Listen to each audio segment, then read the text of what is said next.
Alors oui au partage d'honoraires d'état des lieux. Alors là, pour les puristes, ça va choquer puisque, vous le savez, aujourd'hui, il n'est plus possible de facturer pour un professionnel intermédiaire administrateur de biens des honoraires de rédaction d'état des lieux. Et ça, c'est un sujet qui nous semble, nous,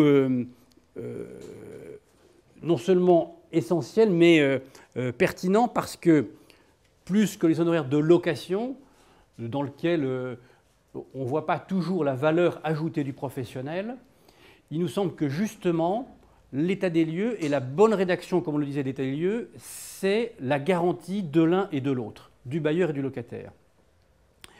Or, aujourd'hui, c'est justement une mission qui n'est plus possible de facturer.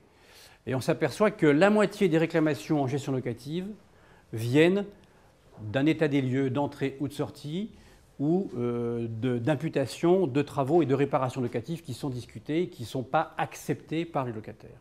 La moitié, c'est énorme. Donc on voit bien qu'il y a un vrai besoin d'avoir des gens qui soient compétents dans la rédaction de ces états des lieux et qui puissent garantir tant le bailleur que le locataire sur l'interprétation qui en sera faite.